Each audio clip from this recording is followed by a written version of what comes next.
जय श्री राम। प्यारे दोस्तों, रामनवमी का पर्व कल मनाया जाएगा और आज हम लोग बात करेंगे आस्तिक, नास्तिक और धर्मनिरपेक्ष। ये तीन तरह के लोग होते हैं दुनिया में। कैसे कैसे लोग होते हैं? सबसे पहले आस्तिक, उसके बाद नास्तिक की बात करेंगे, फिर धर्मनिरपेक्ष की बात करेंगे। उसके बाद हम बात करेंगे रामनवमी का पर्व क्यों मनाते हैं, कैसे मनाते हैं। तो सबसे पहले नास्तिक मैं उनको कहता हूँ दोस्त, जो ईश्वर में विश्वास नहीं करते हैं, और आस्तिक मैं उनको कहता हूँ जो ईश्वर में विश्वास करते हैं, और धर्मनिरपेक्ष मैं उनको कहता हूँ जो धर्म को कुछ नहीं समझते हैं, यानी उसके तरफ उसका कोई इंटरेस्ट नहीं है। नॉट इंटरेस्टेड, इग्नोर मारिए।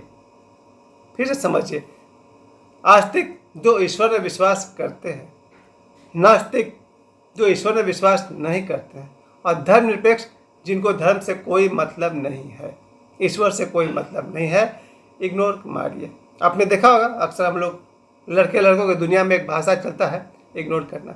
कोई लड़की या तो आप पसंद करती है, या फिर आपको नापसंद करती है, या फिर आपको इग्नोर मारती है। पसंद करना अच्छा है, नापसंद करना भी एक दिन अच्छा है, पर इग्नोर मारना सबसे बेकार बात है। खैर, तो आज हम लोग बात करेंगे आस्तिक, नास्तिक और धर्मनिरपेक्ष तीन तरह के लोगों के बारे में। फिर हम बात करेंगे रामनवमी के विषय में। तो आस्तिक वो होता है जो ईश्वर में विश्वास करता है। उसे लगता है कि जैसे ये हमारा जन्म हुआ है, ऐसे ही नहीं हो गया, कहीं ना कहीं इसके पीछे ईश्वर की कोई शक्ति, ईश्वर की कोई सत्ता काम कर रही है। जिसे लगता है मेरा जन्म, मेरी मृत्यु, मेरे जीवन के हजारों घटनाएं सिर्फ मेरी मर्जी से नहीं हो रही है। कोई है जो हम लोग के जीवन को चला रहा है, कोई है जिससे पेड़ पौधे बड़े हो रहे हैं, कोई है जिससे समुद्र में मछलियाँ तैर रही है, कोई है जो सूरज का उगना और सूरज का डूबना, चांद तारों को चला रहा है। कोई शक्ति ऐसी है जो इस दुनिया को चला रही है, इस ब्रह्मांड को चला रही है। जो इस तरह के विश्वास को लेकर चलते हैं उन्हें हम आस्तिक कहते हैं, और नास्तिक उन्हें कहते हैं जो ईश्वर में विश्वास नहीं करते हैं। बहुत स्ट्रिक्टली उनको नहीं, हम नहीं मानते हैं कि दुनिया में कोई ईश्वर है, बस सब ऐसे ही हैं। ऐसे आदमी जो है नास्तिक है, किसी न किसी दिन आस्तिक हो सकते हैं।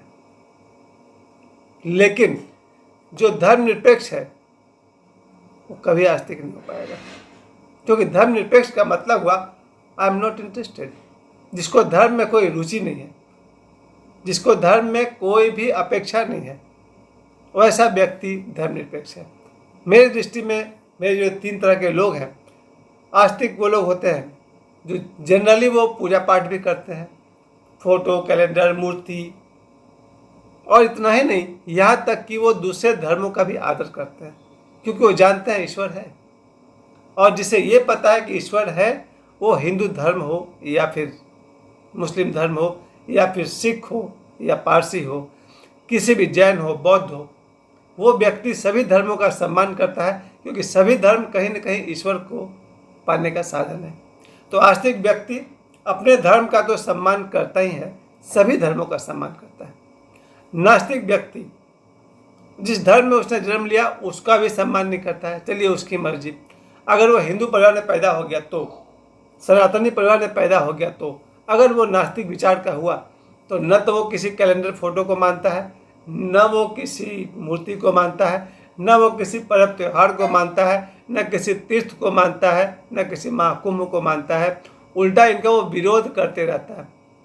ऐसे ऐसे लड़कों के बारे में मैंने सुना है जो कैलेंडर का अपमान करते हैं, मूर्ति तोड़ देते हैं। ऐसे ऐसे लोग के बारे में मैंने सुना है। कोई मंदिर तोड़ देता है, कोई तीर्थों में जाकर के और भी गंदगी फैलाता है। ऐसे लोग को नास्तिक कहा जाता है, जो ईश्वर की सत्ता में विश्वास नहीं करते हैं। और तीसरी स्थिति है धर्मनिरपेक्ष, जो धर्म को दो कौड़ी का नहीं समझता है, उसे कहते हैं धर्मनिरपेक्ष, यानी धर्म के कोई उसको मतलब नहीं है। जी हाँ, या तो आस्तिक रहिए या नास्तिक रहिए, धर्मनिरपेक्ष हो जाने का मतलब। और मेरे अधिकांश दोस्त और आज के सभी बच्चे, उनसे मैं पूछता हूँ हनुमान चालीसा याद है? तो मैंने बहुत सारे ऐसे बच्चों से पूछा है जो क्लास 5 से ऊपर पढ़ते हैं, 10 से ऊपर है, IAA BA कॉलेज में पढ़ते हैं। मैंने कॉलेज के बच्चों से मैंने पूछा है, खासकर लड़कियों से, हनुमान चालीसा याद है? और उन्होंने कहा है नहीं। जी हाँ, मैं कॉलेज की लड़कियों की बात कर रहा हूँ। मैंने एक नहीं अनेक लड़कियों से पूछा हनुमान चालीसा याद है? उन्होंने कहा नहीं। धर्मनिरपेक्ष है भाई। मैंने पूछा है कई बार बच्चों से कि श्री रामचरितमानस में कितने कांड हैं, नहीं पता। ये हुआ धर्मनिरपेक्ष। उसको कोई मतलब ही नहीं है। वो लोग धर्म को इग्नोर मार देते हैं, जीवन में कोई स्थान नहीं देते हैं धर्म को। ईश्वर है कि नहीं कोई मतलब नहीं, धर्म है कि नहीं कोई मतलब नहीं, साधु संत क्या है कोई मतलब नहीं। ऐसे लोग को हम कहते हैं धर्मनिरपेक्ष। हमारे जीवन में आपको क्या लगता है, आस्तिक जो होता है, जैसे मैंने आपसे कहा, सभी धर्मों का सम्मान करता है। नास्तिक जो होता है वो सभी धर्मों का विरोध करता है, मगर धर्मनिरपेक्ष धर्म को दो कौड़ी का समझता है, इग्नोर करता है। ये तीनों मेरी बांटी हुई कैटेगरी है। अब कल है रामनवमी, और श्री रामनवमी के अवसर पर सभी जानते हैं कि चैत महीने में श्री रामनवमी के दिन भगवान श्री राम का जन्म हुआ था।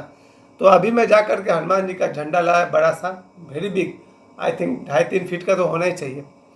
3 फीट का झंडा मैं लाया हूँ। कल सुबह में अपने छत पर लगाने वाला हूँ। और मैं तो यही संदेश दूंगा, जितने भी सनातनी हैं सभी अपने अपने घर में बजरंगबली की पूजा करें, अपने अपने घर के छत पर बजरंगबली का ध्वजा लगाएं। हो सके तो मंदिरों में जाइए, हनुमान जी के मंदिर में जाइए। मैं अभी 5 मिनट पहले पंचमुखी हनुमान जी के मंदिर से आ रहा हूँ, क्योंकि शनिवार है। मैं हर मंगलवार को और शनिवार को पंचमुखी हनुमान जी के मंदिर जाता हूँ। आज सुबह नहीं जा पाया था, तो रात को 8:30 बजे मैंने बेटा को कहा निकालो अपना सवारी, चलते हैं बजरंगबली के पास। और हम लोग बजरंगबली के पास गए, पंचमुखी हनुमान जी के पास, शनिवार का आशीर्वाद प्राप्त किया। क्योंकि मैं आस्तिक हूँ, मेरे कुछ दोस्त नास्तिक हैं और मेरे अनेक दोस्त धर्मनिरपेक्ष हैं, यानी कि धर्म को इग्नोर मारते हैं, दो कौड़ी का समझते हैं, दो कौड़ी का भी नहीं समझते हैं। धर्म की तरफ से जो मुंह मोड़े हुए हैं वो से उसको कहते हैं धर्मनिरपेक्ष। उनकी मर्जी।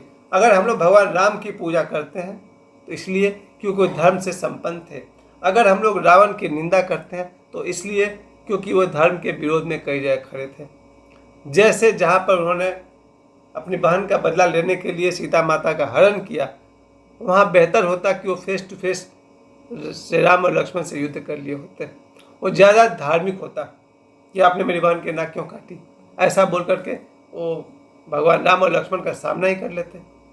पर ऐसा उन्होंने नहीं किया। उन्होंने राम लक्ष्मण को साइड हटा करके उनकी पत्नी का हरण कर लिया, वगैरह वगैरह, धर्म विरुद्ध आचरण किया। तो मुझे अगर कहा जाए कि भगवान श्री राम, तो मुझे आस्तिक दिखाई देंगे। अगर कहा जाए रावण, तो मुझे नास्तिक दिखाई पड़ेंगे। और धर्मनिरपेक्ष जिसको धर्म से कोई मतलब ही नहीं है। खैर, तो कल रामनवमी के अवसर पर सबसे पहले सुबह में मुझे हनुमान चालीसा का पाठ करना है, उसके बाद श्री रामचरितमानस का पाठ करना है, उसके बाद घर में पूजा पाठ करके ध्वजा लगाना है, उसके बाद हनुमान जी के मंदिर जाना है। 2, 3, 4, 5 मंदिर तो मेरे को दिखाई पड़ रहे हैं। और सबसे महत्वपूर्ण है कल कन्या पूजन, क्योंकि चैत जो नवरात्रि चल रहा है, इसमें कल नवमी, 9वां दिन है, जिसमें 12 वर्ष से छोटी कन्याओं का पूजन किया जाता है। तो मेरी तरफ से अभी ही जितने भी 12 वर्ष से कम उम्र की कन्याएं हैं, उनके चरणों में सिर रखकर मैं बार बार प्रणाम करता हूँ। उनमें देवी के दर्शन करें। जहाँ कहीं भी 12 वर्ष से कम की लड़की है वो दिखती है, उनमें देवी के दर्शन करें, उनके साथ देवी जैसा ही व्यवहार करें। ये और बात है कि आप माता पिता गार्जियन हैं तो आप अपने कर्तव्य को समझें, लेकिन कल नवमी के दिन कन्या पूजन का एक रिवाज है। देश की सभी कन्याओं के चरणों में मेरा सिर झुका हुआ है। इसके बाद हम लोग का निकलेगा जुलूस, श्री राम नवमी का जुलूस। जय श्री राम निकलने वाले हैं। 100 करोड़ सनातनी वाला भारत जो धर्मनिरपेक्ष देश है, उसके बावजूद भी भारत में सनातनी, कल 100 करोड़ सनातनी, जी हाँ, वही 100 करोड़ सनातनी जो 66 करोड़ महाकुंभ में पहुंच गए थे।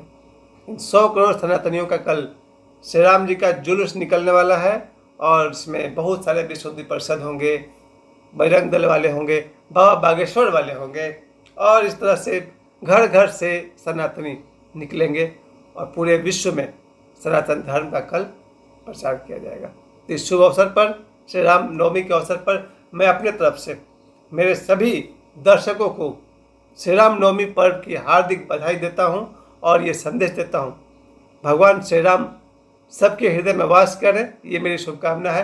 बजरंगबली आप सबके हृदय में वास करें, आप सबके घर घर में बजरंगबली का वास हो, आपके घर के छत पर बजरंगबली का ध्वजा लगे रहे, आपका जीवन धर्म से भरपूर हो। जहाँ तक मेरे दर्शक हैं और मेरे चॉइस की बात है, मेरे सभी दर्शक आस्तिक हों, ईश्वर में विश्वास करें, क्योंकि ईश्वर है तो हम हैं। ईश्वर में न विश्वास करना कोई बहुत अच्छी स्थिति नहीं है। मेरे हिसाब से आस्तिक, नास्तिक और धर्मनिरपेक्ष, इस पर जो भी मेरे विचार थे वो मैंने अपने विचार रखे। आप सब भी अपना विचार मुझे ज़रूर बताइए। विशेष करके मेरा प्रश्न है, धर्मनिरपेक्ष क्या है? जय श्री राम।